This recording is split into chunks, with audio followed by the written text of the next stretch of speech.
Alright guys, welcome back to my channel. My name is ATX Crypto, and here we talk about crypto primarily focusing on the Richard Heart ecosystem, HEX, PulseChain, and PulseX. However, if you're investing or thinking of investing in crypto, then this video is for you. Now guys, today I have a special guest here. At one point in time, this man would invest in the stock market. He was very, very knowledgeable when it came to promoting investments in stocks and other cryptos. And that was until recently. And that's going to be our good man, the Super Bowl, Mr. Jake Sharp. Guys, welcome in, Jake. The Super Bowl, let's go. Super Bowl, the PulseChain ecosystem. My man, Jake Sharp. We're happy to have you here. Guys, for those of y'all who are here in the chat, welcome in Mr. Jake Sharp to Super Bowl. NK, put 777 in the chat. Let us know. We're thankful for having him. Let us know that you appreciate his time to come on in here. Now, Jake, real quick, how you doing? I am doing good. I'm actually promoting the stream right now. So Awesome.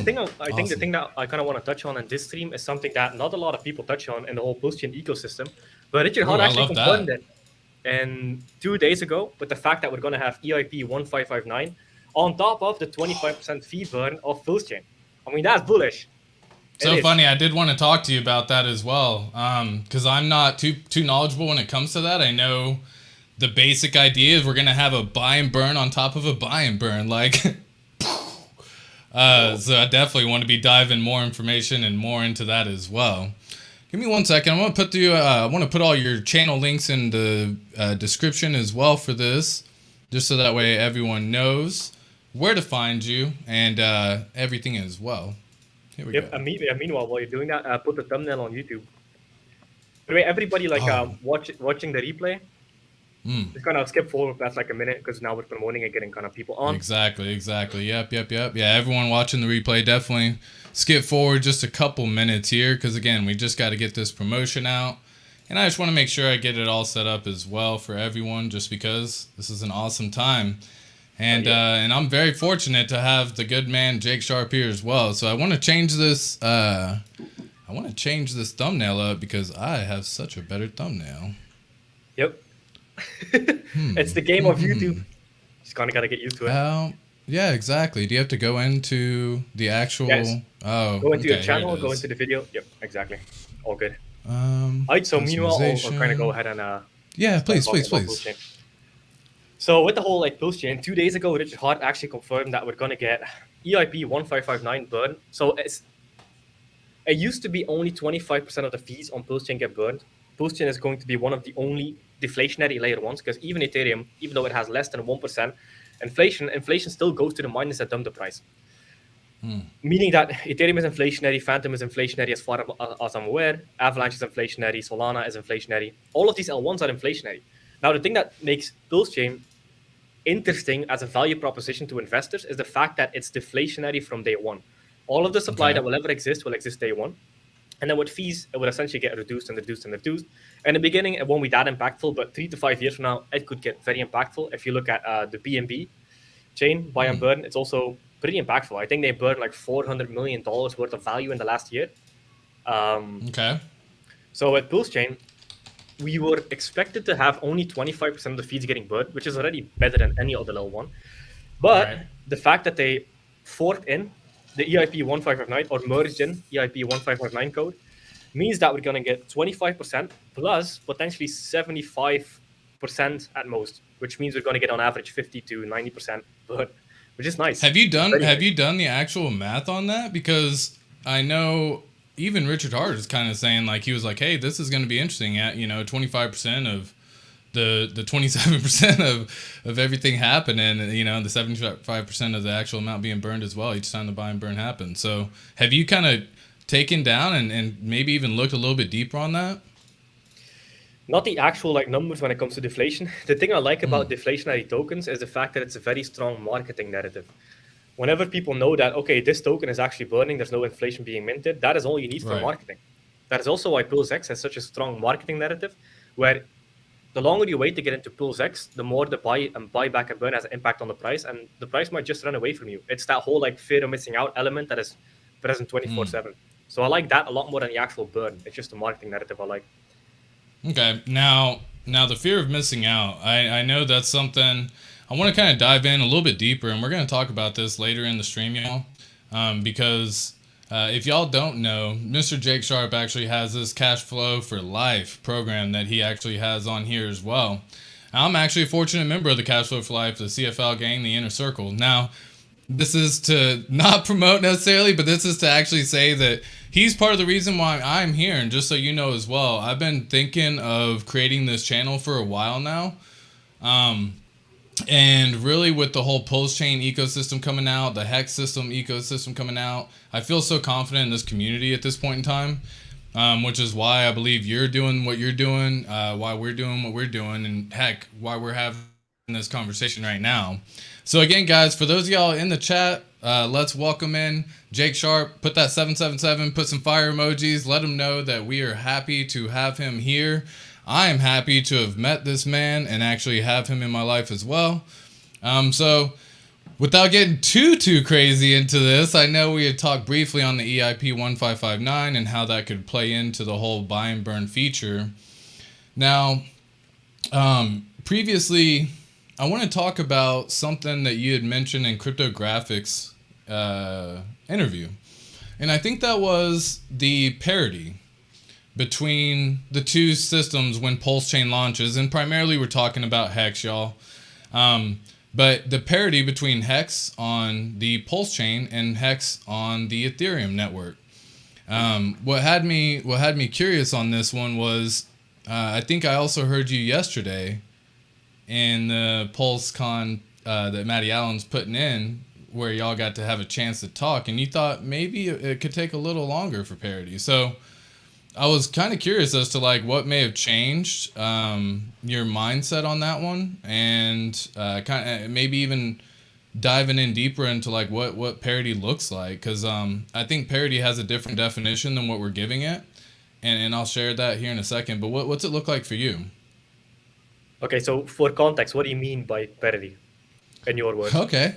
Yeah. So my version of parity means that essentially that we're going to have the same value on both ends. So say currently that we get to PulseChain launch, HEX goes up 15, 10, 20 cents, whatever it reaches.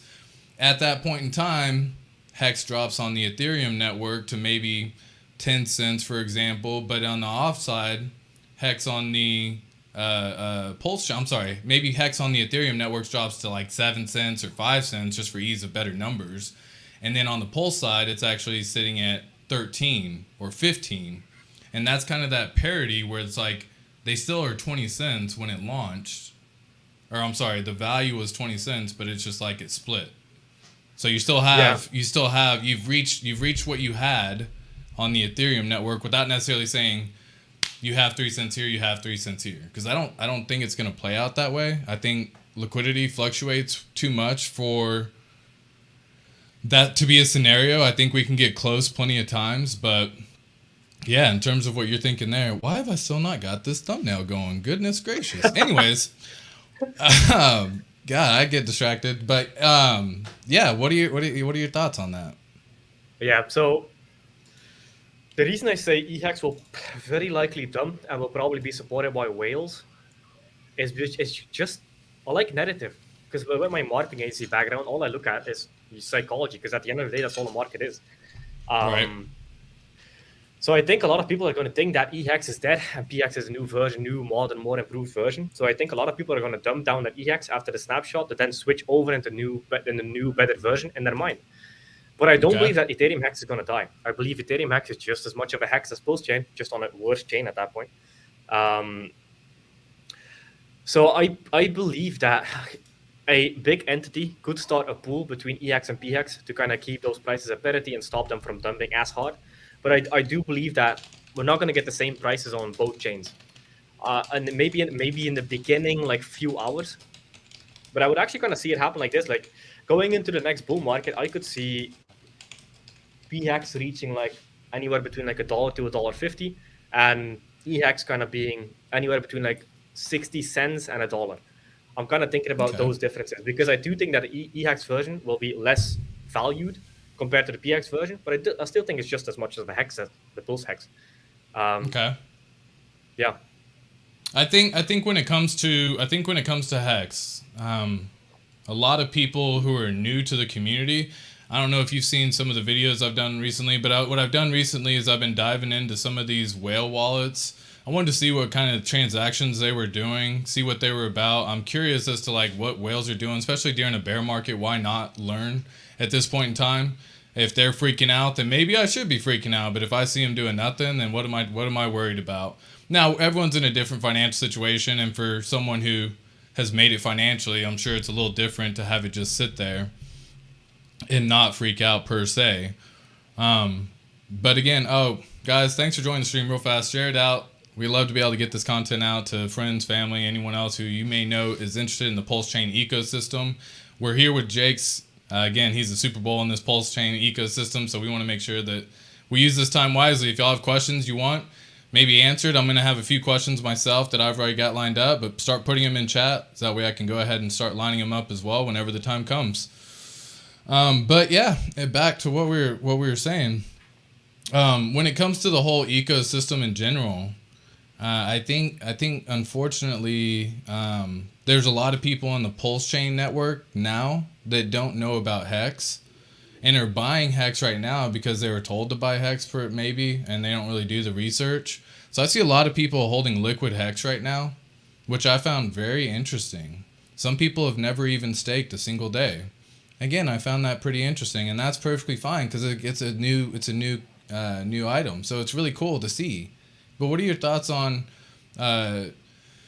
maybe people not seeing the value? Okay, people not seeing the value of Hex and shooting themselves in the foot. Yeah, I do think that this whole like PulseChain ecosystem does bring with it a hell of a lot of new people. I believe that the PulseChain ecosystem will be bigger than the Hex ecosystem when it comes to numbers because it's just it attracts a bigger market. For sure. Which is a net positive for Hex. I like Hex because it's one of the only true cryptos out there.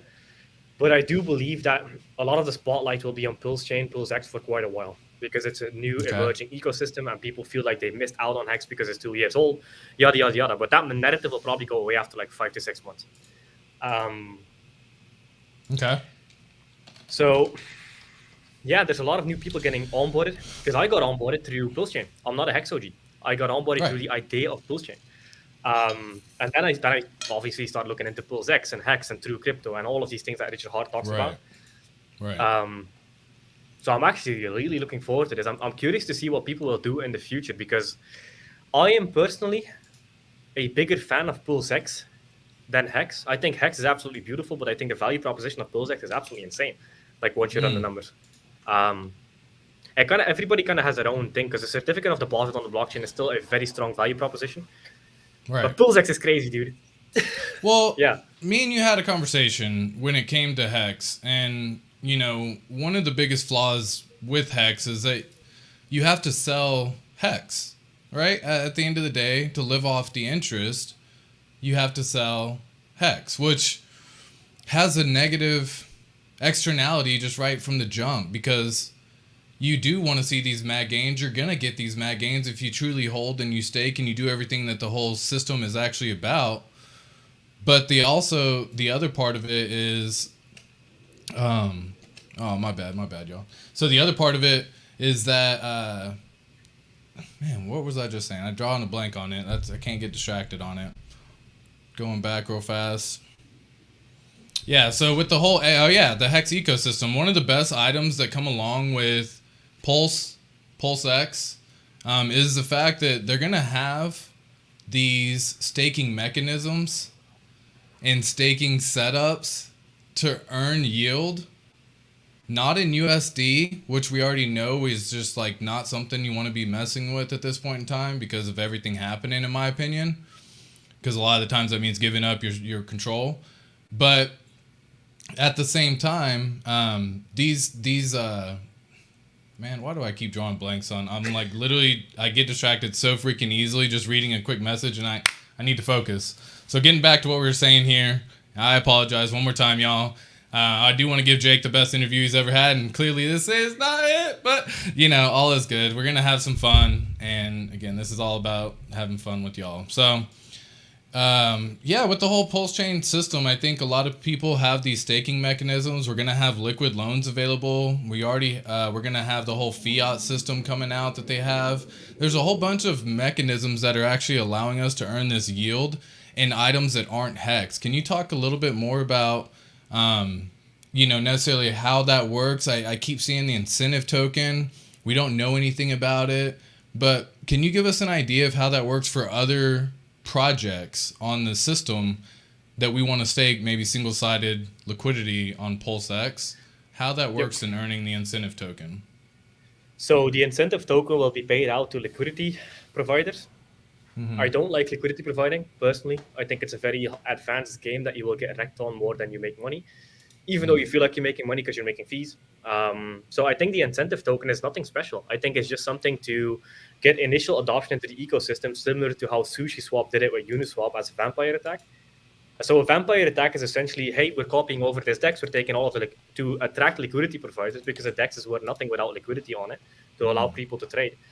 Essentially, they gave their a token, similar to the incentive token, to liquidity farmers in order to bridge over the liquidity from Uniswap to SushiSwap. And essentially, PulseX is doing that to the entire Ethereum ecosystem, because it's taking it from Uniswap, SushiSwap, 0x, 1inch, which is kind of an aggregator, and then you have other Bancor and stuff like that. You have all of these liquidity pools that will get emptied on the PulseChain snapshot on the PulseChain side and put all into PulseX, and then given the incentive token for newer liquidity providers to bridge in from Ethereum to PulseX. So the design is absolutely freaking beautiful, dude. And I don't think the incentive token will be anything special. But what I like about single-sided staking, so with PLSX, you're going to be able to single-side stake it and earn other tokens.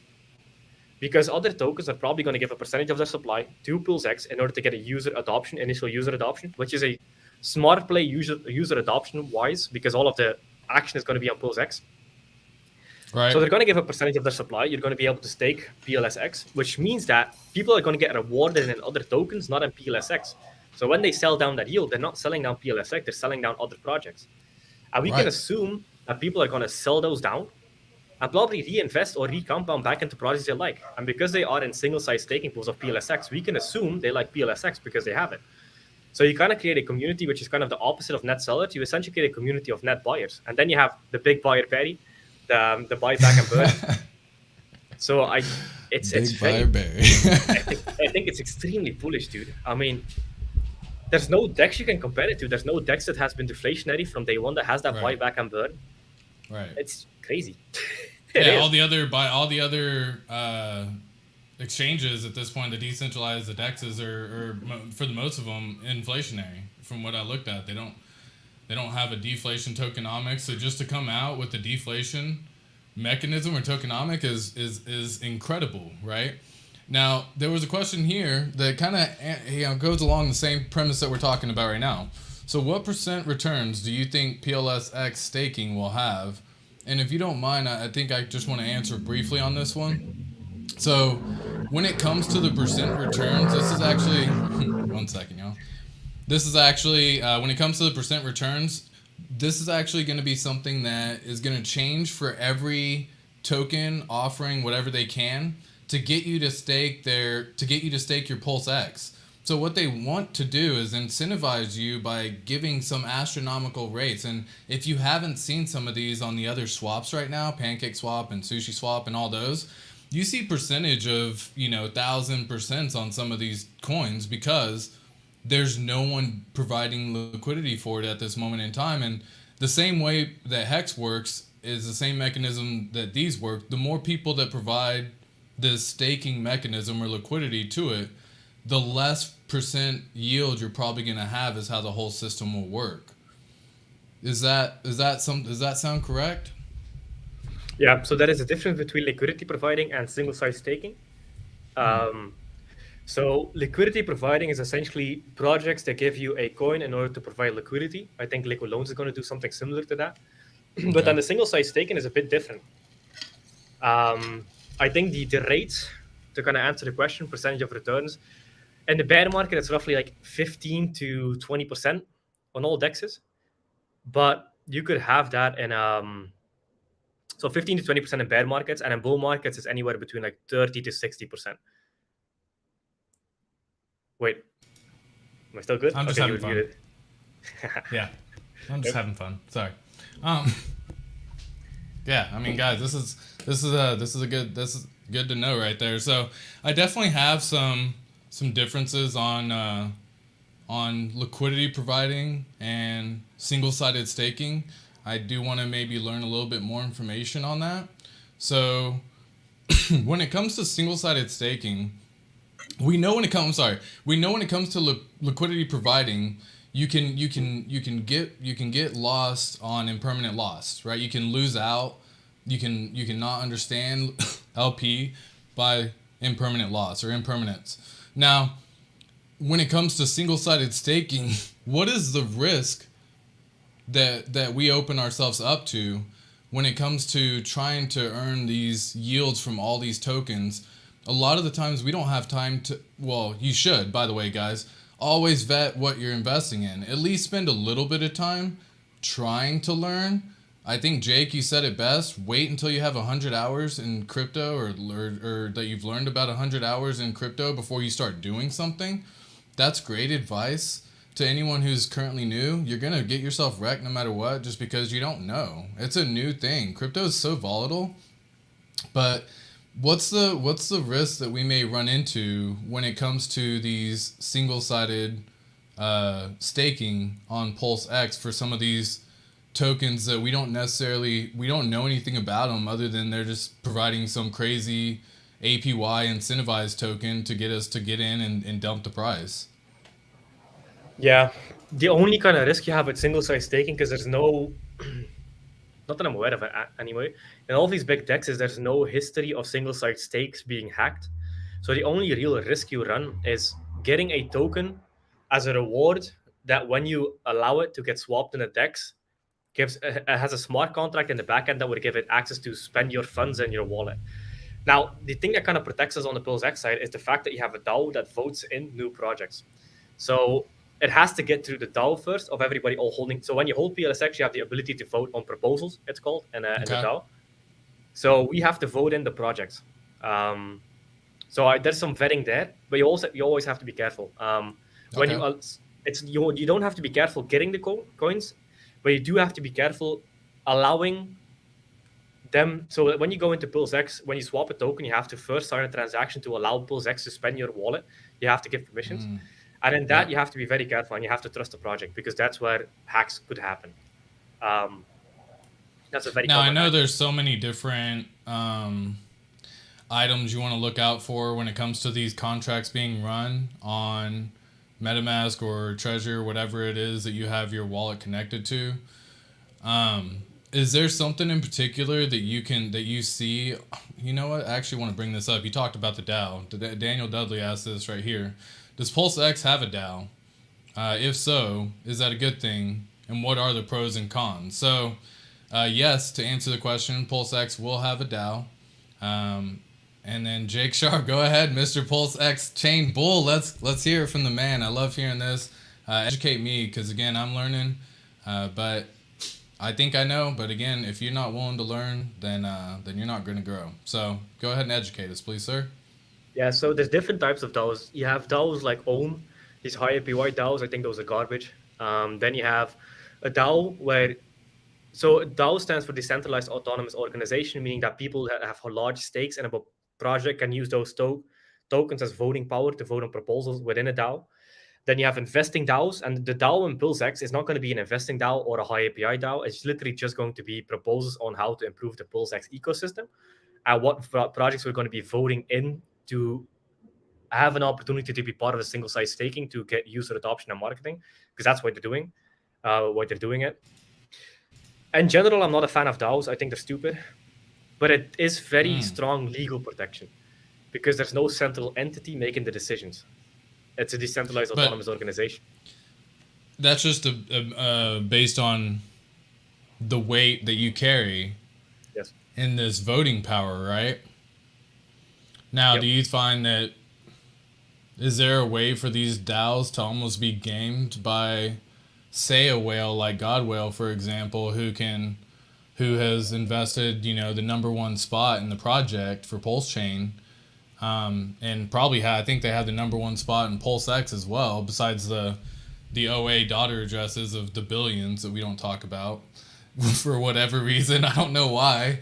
Can we just not talk about the billions that were sacrificed? We're only talking about the millions. I find that to be hilarious. And everyone, they're like, oh, 700 million. Dude, there was 14 billion sacrificed for PulseChain. I don't care if 13 billion came from the daughter address or not. That's huge. And y'all don't understand the purpose of why that is. And this man, Richard Hart, he's a genius, guys. And I don't say that lightly. I say this saying that if you have someone who has shown that technically they don't ever sell, that just holds the price up for forever. That's essentially just what it's doing. And they're actually getting burned as well by getting washed out. So anyways, it's all crazy. So there are some pros, there are some cons to some DAOs. The whales having a bigger say, do you think that has any effect in the DAO? Or do you think they'll even mess with it? Because I'm sure I was going through. Yeah, okay, you definitely think they will? Yeah. Okay. So the issue, Richard Hart was the one that said this. The issue with DAOs is that you get the wisdom of the crowds, and the crowds are often stupid. Which is very, very accurate. So you would rather have a group of whales that have strong incentive and a strong background of being smart in crypto, make decisions, rather than a bunch of retail that have no clue what they're talking about. So one of the ways you can kind of decentralize the DAO and not give whales that much power is by putting a limit on the vote, meaning that maybe you can vote up to like 1 billion max, and that way the whales would have to create multiple wallets in order to that's one way to do it. Yeah, make them do more work, yeah. Exactly. But I don't mind, to be honest. I think it's good. Because with the whole PulseX DAO, I don't think anything weird can get voted in. I wouldn't know the negative sides of it unless they completely want to wreck everything, all of their own money, which would be weird, you know? It definitely would, but with the staking mechanism of a DAO, what would keep them from? Man, what is the word that I'm looking for here? So a lot of the times whenever it comes to these mechanisms of staking and the single-sided staking as well, I want to get back to that briefly. If you've messed around with the testnet at all, and which, by the way, guys, for those of y'all watching and learning about PulseChain for the first time, PulseChain is not out at this point in time, but testnet has been live and it has been going consecutively almost for many months now, flawlessly, working continuously. If you haven't had a chance to check out the testnet, I highly advise hopping on there, play around with PulseX, play around with some of the swapping. They have a lot of free money you can use, like free faucets to be able to connect and gather some pulse to be able to quickly exchange and start messing with it. So if y'all haven't at this point in time, definitely take the time to get on there. But one of the things I had done on the testnet when it first had started with PulseX was they had allowed us to do that single-sided staking, and it showed everyone what was going to be possible, and I think that blew everyone's mind, which I love because I'm learning a lot about crypto just because of the HEX community. Not even the HEX community, just the way Richard Hart explains. I thought we knew about crypto. I thought I knew about finances, but I knew nothing, and that's what I learned. And so do you think the single-sided staking during the testnet, I think it said that it was about 100, how much we could stake 10 million at a time for PulseX? Oh yeah, that limit is not going to be there, I'm pretty sure. I wouldn't understand why there would be a limit, because you can easily get around it by creating multiple wallets.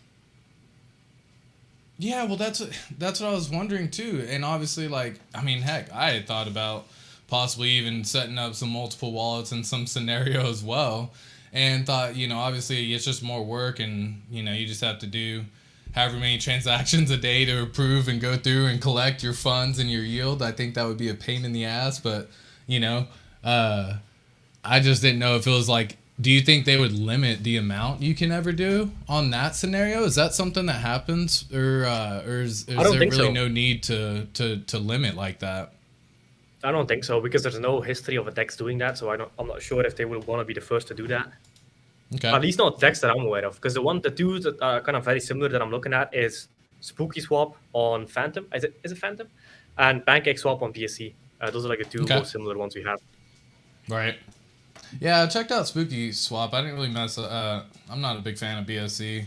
I tried learning that for a little bit, had a hard time pulling my money off, and never went back to it again. I said it shouldn't be this difficult. So, that was my little lesson on that, and which I'm so again thankful that I was able to get learning about this. Let me see real fast. I had a couple other items now that I wanted to kind of bring about. Talking with the PulseChain Super Bowl, Mr. Jake Sharp, everybody. Again, comment 777 down below. Let us know that y'all are appreciating this man, as I do. I do appreciate. So, Likewise. you previously mentioned that you think PulseChain could actually be used to transact internationally.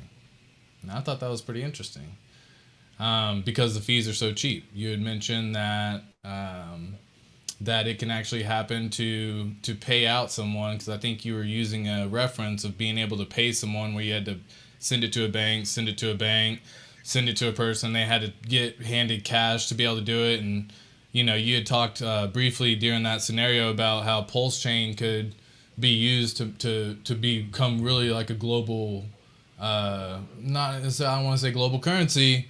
I don't know how that sounds, but the ability for people to transact so long, because Ethereum used to be pennies as well, right? And so like maybe Ethereum was used in the same scenario, but I don't think it may have blown up as much as maybe some people thought it would. And now it's, so like, what are your thoughts on that? So I think PulseChain has a lot bigger impact on people's lives than we would imagine. The idea of a blockchain was to take away middlemen in order to transact from human to human, peer to peer. And Ethereum kind of wrecked that, because in the bull market, the fees were wrecked. So let's say you want to pay somebody $100. Well, you would have to pay $50 to send them that $100. I'm like, the fuck? So with PulseChain, even at like the congestion levels of Ethereum, when Ethereum fees are like 200, in equal scenario and equal congestion, PulseChain would be like 20 cents at that level of congestion. That's just quick math. Gosh. It's not super accurate, but it would be that ratio, if not less. Which would allow foreign I think it's called foreign remittance or something like that. Yeah, formal remittance. Yep, exactly. Yeah. So I think that will absolutely be massive for PulseChain, because that's why a blockchain exists. Bitcoin is also kind of expensive and slow as hell. Then you have Ethereum. That was like the solution then at that point, because you don't need to use a native coin. You can also put USDC on PulseChain, send USDC, and it's essentially a chain. It's it would add another strong marketing narrative to it that will bring a lot of people in, a lot of investors, because they start understanding that, oh shit, this could be like the whole the rails for foreign transactions. Now with all the chaos and shit happening and everything burning in market and inflation and everything going to what it is at this point in time, I think it's obviously a little crazy here, but at this point in time, do you find that do you think this could have any effect? Because I had a funny scenario here that I want to chat with you. Actually, I want to get your idea or your opinion on. And real quick, I think $10 DD actually said back when we were talking about the PulseX, 10 mil limit was not to dilute small users on testnet to allow them to see decent APY, no limit for mainnet, which is awesome. So thank you so much for again explaining that. So yeah, getting back to the centralization, or getting back to the economy and everything kind of leading with the market, with PulseChain launching, do you find that this could lead us into a bull market? Because this is, I'm a firm believer that the launch of PulseChain could be the start of let me stop that. Could be the end of the bear market at that point in time. Now, let's take it from here, right? It's an interesting perspective, right? Because I like that perspective to think about, because here's what kind of happens, right? PulseChain launches, because you have this AMM bot that takes liquidity from everywhere, puts it into PulseX, which creates trading pairs, which puts a price on everything. And then the official price will be when the wrapped USDC comes over from Ethereum into PulseChain, and that officially it will have a off-ramp into dollars, which will add a real value to the chain. So you have the world's largest airdrop, the entire Ethereum ecosystem system state getting copied over. Then you have liquidity pools created for all of the copied over coins, which will give them value. So essentially, you have the world's largest airdrop of economic value in the history of mankind. That's fucking bullish, dude. That's so crazy. Yeah, like that is so. That's what I'm saying. That's why I truly think that the launch could be the end of the bear market for crypto. Now that comes to a couple different reasons. It's not just because it's Pulse Chain launching, guys. Typically, a bear market lasts about a year. If we go off of the 65K high for Bitcoin, it was back in May. If we go off the 69K high, it was back in September. So we're reaching the year point at some point in time here anyways, according to a typical bear market. So I think that being the case, that's why I also think the launch of Pulse Chain and everything it's going to bring could be the end of the bear market in terms of crypto. There's going to be so many people learning so much that got everything airdropped for free. We're making the content now to let everyone know, but soon people are going to be making the content because guess what? They're going to wake up one day and they're going to see, oh shit, everything got copied. I literally have everything over here. All I have to do is just do the... You don't even have to change anything. You literally have to go to the website, click a button, go to the PulseX website, click a button, and it adds the network for you. And you can see all your coins. Well, you have to add a couple coins. Like, do work, right? Like, don't be lazy. Come on. You got everything for free. But I think we're, talking about that right now. I find that to be absolutely crazy. So, yeah, that's why I think, again, that being said, September... Like, what are your thoughts on launch, man?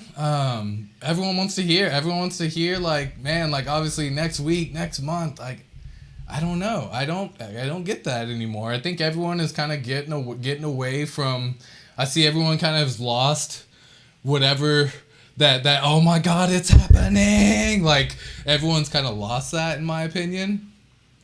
It's now just like, well, I mean, when it launched, look, guys, it's Richard Hart. Technology, software, like, so that's what I hear everyone now. But I think come launch time, man, it's just going to go and just absolutely ridiculous. Yeah, dude, 100%. Because also from a marketing perspective, I mean, the amount of time people have heard Pulse Chain. So here's an interesting statistic. At the start of Pulse Chain, when it first was an idea, Richard Hart had 81,000 followers on Twitter. He's currently at almost 250,000. Gosh. That's almost a 3.1x of potential user adoption.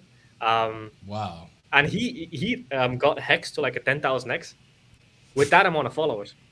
I mean, it's kind of crazy. It's one of the biggest leading indicators we have because he's like the leader of the whole ecosystem. So his popularity exposes more people to the ecosystem than brings us to people like us. But he's kind of like spearheading everything. So that is a very big indicator on the potential user adoption we could get because look at what he achieved with like 80,000 people following him. Right. I know he was able to get it 10,000. Now I got some funny insight with Richard Hart in terms of not insight. I don't have any insight, but my little thoughts. Right. When it comes to Richard Hart, this man throws out numbers, and guys, like, he throws out numbers and it sticks with us.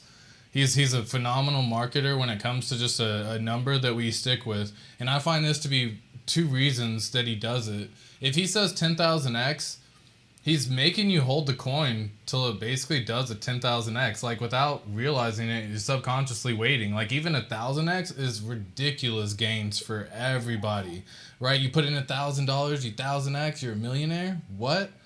Now, he puts in the 10,000x number, right? And it stops people from almost wrecking themselves as well. He's able to do it without even telling you don't do it, right? And so the latest thing he's been talking about in terms of these numbers and everything that he's actually mentioning, he's going through and talking about another 10,000x for Pulse Chain, right? He's talking about a 10,000x for PulseX. God, we're talking about a decentralized exchange. Like, show me one that's done at 2,000x right now. And he's talking about a 10,000x for Pulse Chain and for PulseX. He's like, if it's done, like Ethereum's done it, why can't it? And his statement's going to be the same.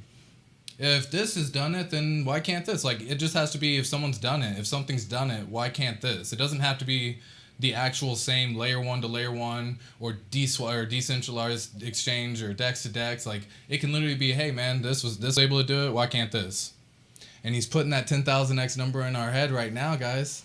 He's already done it. A 10x would be great, but how many of y'all are going to sell it at 10x? Probably not many because he's putting a 10,000x in our head. That's incredible. He's literally like, I call it hypnosis. Like he's like, doop, doop, doop.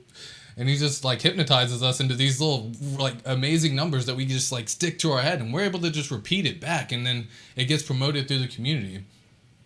Same thing, guys. One of the things we're promoting right now in this community is putting 777 in the chat. That's for Jake Sharp. That's our man. That's the guy. That's that Super Bowl right now that we're actually having fun chatting with, and I'm having a great time. Likewise. Give me 1 sec on this one because I want to get your opinion. Do you find a 10,000x to just be the bottom point? Do you think, like, what do you think the actual limit is going to be for PulseX, for PulseChain? So I don't believe in limits. It kind of depends on time frames, right? Okay. So Facts. Let's say Hex, for instance. Hex is 1,000x. Okay. Well, if Hex is a 20x from the 1,000x points, well, that's 20,000x. Yep. So I don't believe in these numbers. I also don't believe in market cap numbers. I think those are garbage. And I talked about that yesterday on the Pulse conference. But you have to use it. You know, I even heard. I think you still use it as a metric. It is garbage. And I think we're about to show everyone. What are your thoughts on this? I'll get back to the thoughts on the other one. I apologize, but the market cap for PulseChain. Mm-hmm. I think we're about to blow everyone's mind on what market cap, how truly useless market cap is. Why do you think that they will count the OA address, part of the 13 billion that was sacrificed, as part of the market cap? Because there's no way to differentiate, I don't think. Like, how can they? When it first launches, the token's going to have so many tokens, and it's going to be deflationary from there, right? And so it's going to keep deflating and keep deflating. And so, like, that market cap that they're going to have, because it's based on how many are in circulating supply and what the price is. Well, how does that circulating supply work, if you could? Yeah. So I think we're going to get the OA included in the beginning and then removed. Same thing they did with Hex on nomics.com. I think it's just going to be a game like that because circulating supply is in the coins that have moved in the last year or some kind of weird rule like that. So if the OA is literally just a market cap marketing metric and it never moves, well, then it's not part of circulating by definition. So I think at that point, it's a pointless argument because they don't take it from Bitcoin either, you know. So it's a true. You know, but it's it's like where do you want to measure? What do you want to measure? You know. So I find that to be kind of hilarious because I think that PulseChain, if I don't remember doing the math, I checked it out briefly, and this is a year ago whenever PulseChain was first coming out. I haven't done the math recently, but I think if Pulse hits, you know, a penny, or I think it was right under a penny, it's sitting at like $1 trillion market cap, just because like it doesn't have to be a lot in circulating right now. There's going to be like 170 trillion or some crazy number, and that sounds like just a ridiculous number, but there may only be like 2 trillion in circulating supply. I don't know how many is going to be out there. I have no idea. But at freaking, you know, 10 cents, that's 2 trillion market cap right there. And like on a new coin that could be, I don't know. Like, I think this is going to blow everyone's mind. I think we're going to hit the trillion market cap. And I think we're going to pass Ethereum. And I think that's whenever things are just going to get like absolutely crazy for PulseChain. What are your thoughts on that? And how long do you think that might be? Good question. It's going to get interesting, right? Because I think we got to like a $3 trillion market cap crypto-wise in the last bull market. So if you do like another 3x from there, that's like a $10 trillion market, which is like approaching a mature market. Right. So I think like even Ethereum, I think we're going to beat Ethereum in market cap just with the OA included, obviously. But without the OA, I mean, without the OA, it would still like take roughly 250x to get to the Ethereum market cap. That's the calculation I did like a while ago. I mean, I would be happy with the 250x. I don't know about you. Absolutely. That's what I was saying. But again, like how many of us are going to sell? Man, we got this 10,000x number ingrained in our heads now. It's hilarious. Yeah, but I'm not. So the plan is to never sell because you're able to never sell, dude. Liquid loans. Yeah. Yep. And also same thing with PulseX. What would you want to sell? So I like giving people the frame of like when you onboard people, you essentially say, Invest, earn income, spend passive income, and instead of keeping that fiat in your bank, buy income. And buy income can be reduced to staking assets, and PulseX is a staking asset. Okay. Buy income is a very strong frame, I think, for marketing. This is an interesting thing here with the. Do you think the mechanics are probably going to be the same for the people staking on PulseX as it is for the people staking on Hex right now? And not necessarily locking up by for 15 years or anything like that. But do you think the same amount like is going to be getting staked or played with, like 10%, or do you think it's going to of the supply? Does that even matter when it comes to single side staking? Is it you just do you and you interact with the contract? Yeah, I don't think it matters that much. I think everybody is going to stake, or at least I would hope so. I don't understand the reason why you would not do it. Um, Well, the reason why I say that is because again the APY, right? Doesn't that fluctuate with how many people are yes. actually using that protocol as well? Yeah, but you have the same argument with Pancake Swap and Spooky Okay. Swap, and that has been around like 18 to 50%, depending on bear or Okay. bull. Okay. Cool. Now again, I know you got the hustle, man. You have everything happening right now. Your YouTube channel is going crazy. I'm trying my best to do everything just to keep up with the amount of content you're putting out. I appreciate and love all the stuff you have going on right now. What kind of stuff do you have going on in the future? If you can kind of talk about maybe what you see with the channel, I'd love to be able to obviously be a part of the journey with you in this with you, part of the journey with you. So yeah, just kind of wanted to see what you're thinking. I'm a big believer in the rising tide lifts all boats. So if one channel, like K4K, for instance, completely blows up, it blows up all of the channels with it. Mm-hmm. Because when people like discover one channel that is part of an ecosystem, you essentially get recommended in YouTube with all of the other channels that are in a similar ecosystem. That's why you watch like an animal video on YouTube, and then all you see is animal videos. You know. So I it's very watch one similar. cat video, man. I watch one cat video. And then 2 hours later, you're watching an alligator chase a cat. You know. So it's very similar. Yeah, 50,000 big reels believer in later. Oh my gosh. So rising tide lifts all boats, and I also believe that Okay. getting in position and building a reputation now and starting a YouTube channel is massive. I like making decisions that will pay off 10 years from now. Obviously, you can make money during that time and everything, but when you have your decision making time frame on 10 years from now, I mean, there's no downside. There's absolutely zero downside to starting a YouTube channel because you start building a reputation in the space, people start respecting you, and then 5 to 10 years later, well, and with Ethereum, the people who are at the start of Ethereum, they had a massive advantage 5 to 7 years later, because now these are the people going into lobbying and building companies to go ahead and protect the Ethereum chain and push crypto forward. And I think there's just so much coming in the next 5 to 7 years, and that we're on the forefront of it. So when you build a reputation, you build a channel, and people start to know you, I think networking is invaluable in this space, in my honest opinion. Crypto is very different than the stock market. That way, you have to unmute yourself. One thing I'm noticing, in terms of the content creators, you were on the panel with Gerardo the other day, which is the creator of Looking to Hex, and this man has done phenomenal things, not only for the Hex community, but just everything that he's put together. Definitely go to his website, lookingtohex.com. Check it out. It's well worth the view and time. But he said it himself. He's not putting as much content out, right? All the content creators that are coming out right now are kind of taking that hold for him. I'm seeing that content creation from some of the people early in the beginning, not necessarily coming out. And I know they're working on all the projects and they have everything else happening as well. But just to give examples like Hodl Dog, Hexologist, these folks were there in the beginning, right? They've kind of formed this foundation of the Hex community and allowed us to do what we are doing right now, okay? But they aren't necessarily showing as much content anymore. And that had me kind of curious as to like, the content creation that you're putting together. How is it that, I don't know. How is it that we stay in this community? How is it that, and I know there's going to be so much upon the PulseChain launch, guys. When PulseChain launches, I don't think there's going to be a day where you can't talk about something. But yeah, like what do you think is kind of like going on with the content creators? I want to be here. I want to be pushing forward into the years going forward.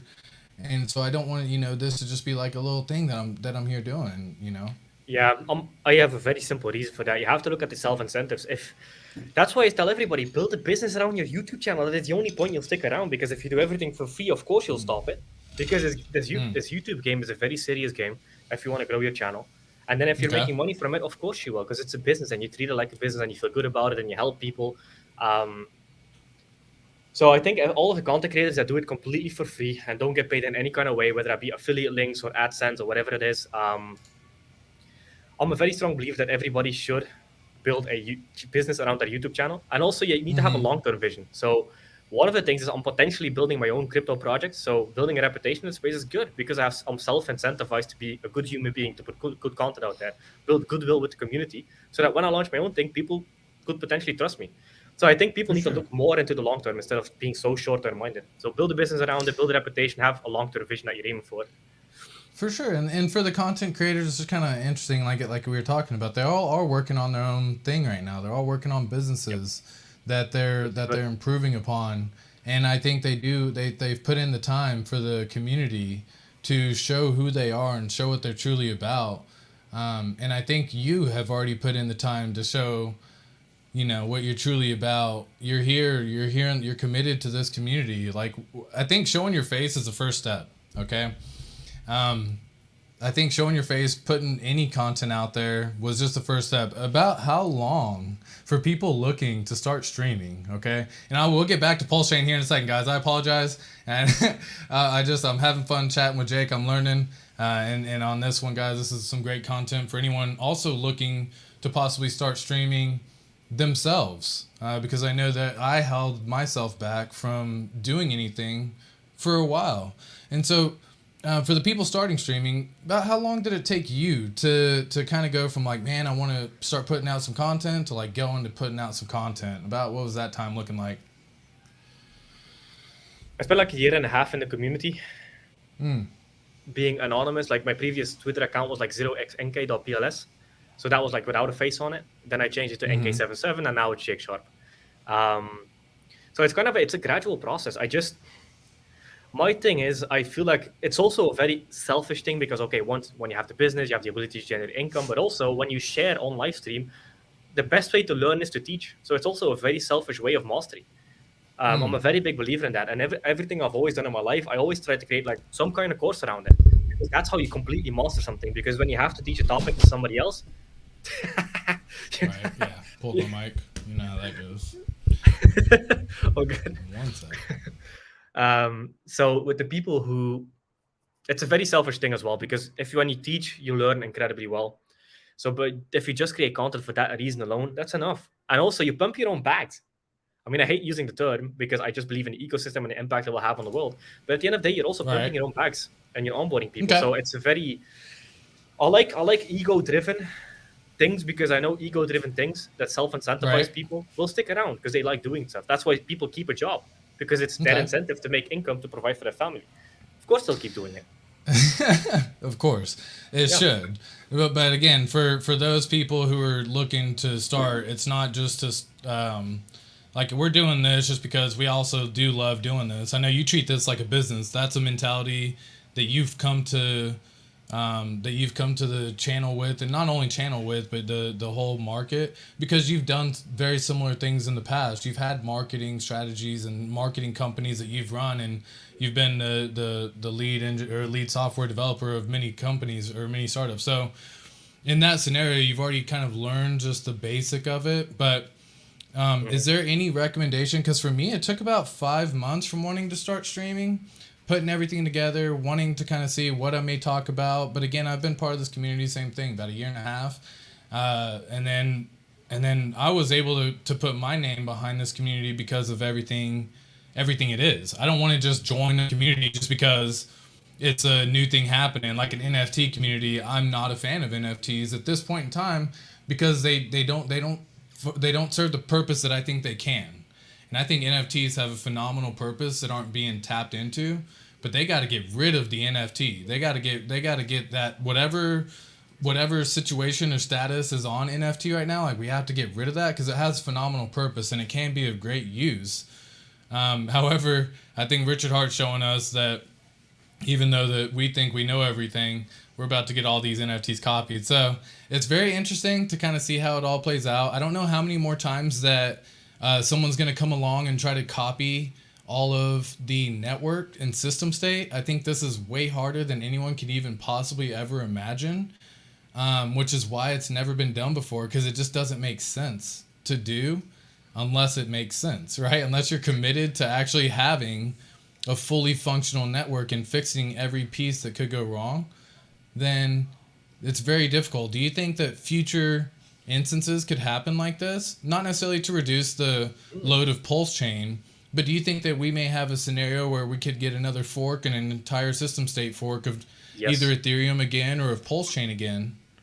Yeah, I do believe that. Because I think it's like, what is it? Roger Bannister running the first 4-minute mile. I think Richard Hart is the first person to do it, and then people are going to see the genius of it and the fact that he's not legally attacked by it. Because I think a lot of people are just afraid of the legal aspect of it. I mean, the guy has the money to fight anything. He's I know, and he's able to fight because the dude's so knowledgeable in the field. I mean, one of my favorite streams of Richard Hart, I think I watched it like 4 times, is him legally defending himself against 4 lawyers or 3 lawyers. Do you remember that stream? Dude, that's he's like savage. One of the best streams ever. Yeah. Well, you know what's funny? Whenever lawyers start calling you scammer, come on, you got a lawyer, and that's their argument. Like at that point in time, like you done sold me, Richard. You don't have to talk about it anymore. Like you won, you won the battle. If you have lawyers and that's their argument that they're gonna try to kit you with, no. And I think that's every battle. Everyone that tries to go up against them. I think everyone just wants to, like, if people came to him and just wanted to learn, the knowledge that he could teach us would be incredible. But people want to fight him against the dumbest thing ever. Like, hey guys, Bitcoin, it's a copy. It's like Bitcoin. It's instead of proof of work, it's proof of stake. Like he says that, or instead of proof of work, it's proof of weight for Hex, right? So he says that in reference to Hex. I find that to be so easy, but like for some people they won't lock their head around it, and I can't understand what keeps that guard up. But again, we don't have to. The guard's there for a reason. We call it the mental IQ test to even get in this community. If y'all are here in this chat, you've already made it, in my opinion. It's just a matter of time, and I think we need to do everything as well to where it's just a matter of time. So RH said when PLS fills, he will fork again. Oh my gosh. Yep. And that will take the man himself, like 7 years, said, 10 years. Yeah, and we're not talking anytime soon. But can you imagine like a fork? Well, no, and we had just talked about it. What if someone else decides to come and fork the Ethereum network, and we get all the copies on that new network? And it's a crazy thing that he's starting, and he's gonna do it right. And that's one thing that I think everyone needs to understand. Is he's going to do it right. But do you find there to be any sort of way of them doing some sort of similar EIP 1559 to PulseChain? I know it's already being built in. We're already getting it copied in, which is awesome. We had talked about it earlier in the stream. If you're new, you can go check that out at the beginning. We talked about it previously there with the EIP 1559 fees being included.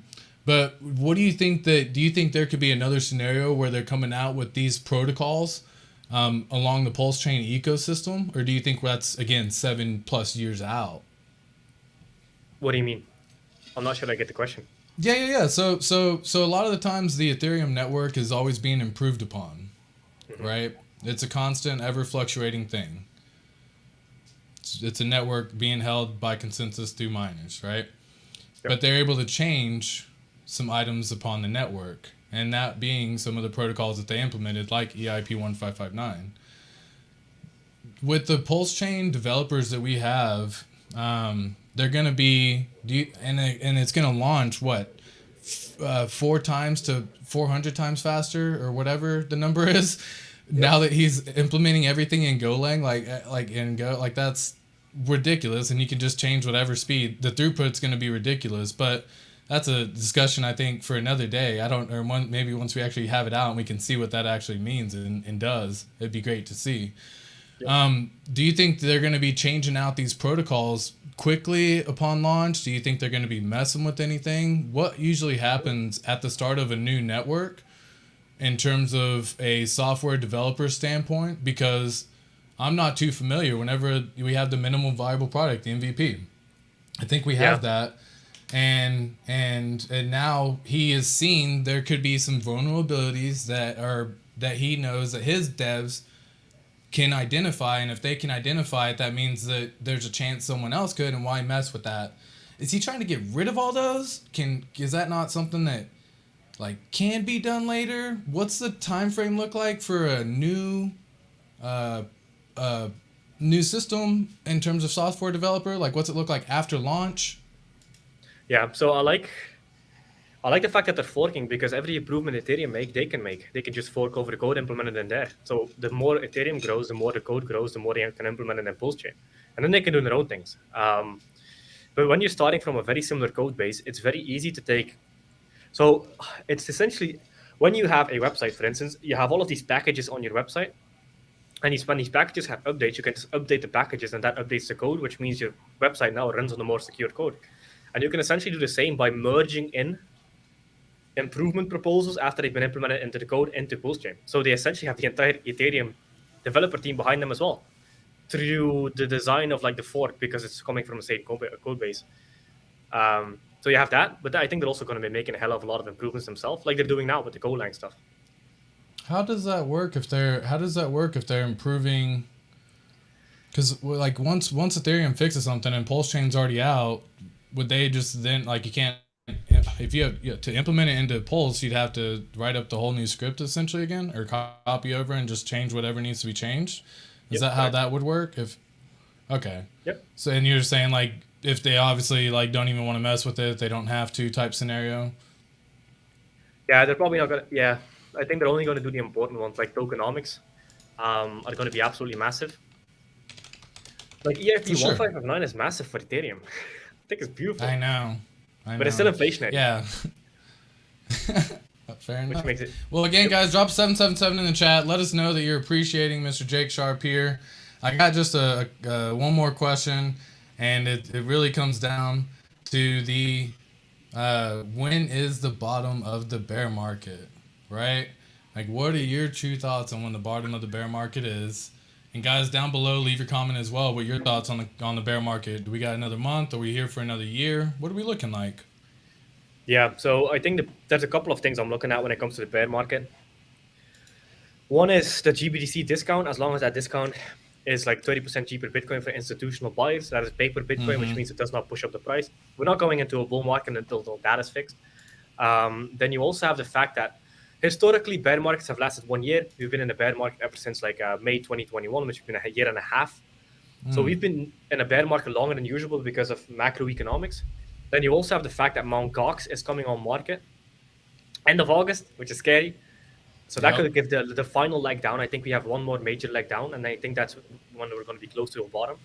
So Mt. Gox, so the only thing, I like looking at everything very simplistically. You only look at supply and demand. So what kind of supply is on the market able to be bought, and then what is driving up demand? Because there's no institutional demand for Bitcoin because they can buy it from Grayscale for a 31% discount. So that's a demand removal. Right.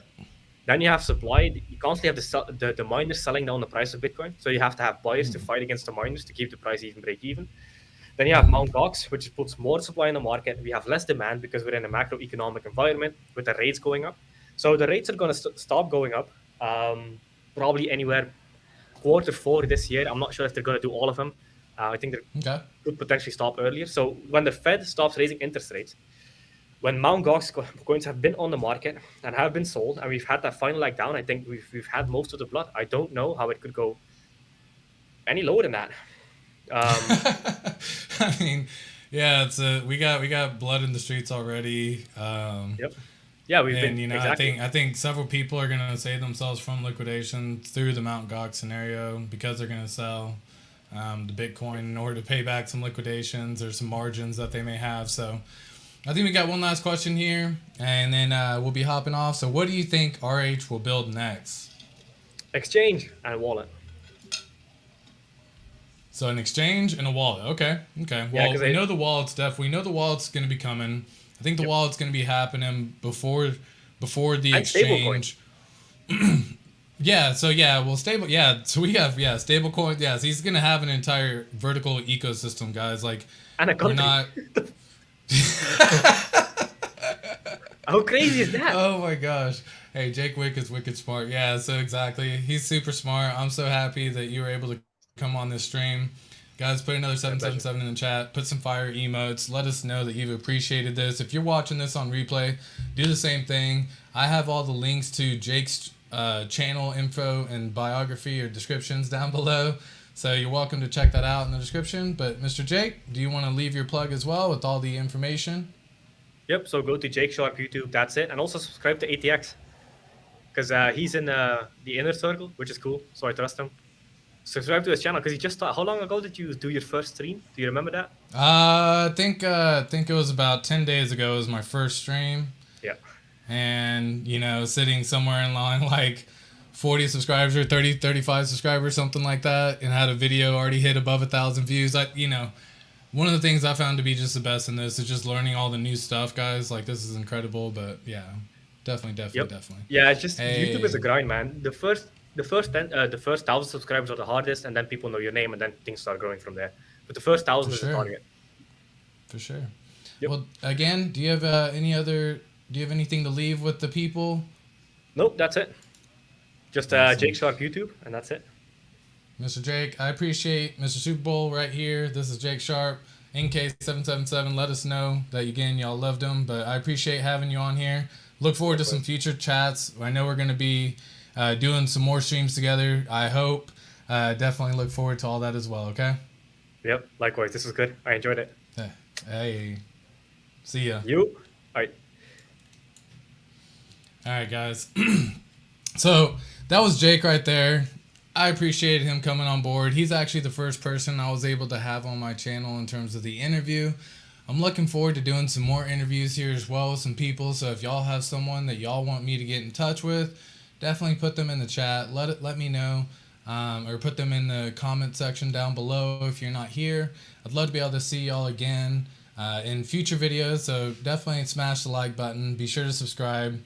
And again, thanks for watching. We all win together. Remember, guys, if you get crypto right, it could be the best thing to financially ever happen to you, just as it's been for many others. Now, if you're looking for more information about investing in general, be sure to subscribe for future content. And if you made it this far into my video, drop a comment down below or a heart. Let me know that you watched it all the way through. Remember, guys, this is not financial advice, and stay safe.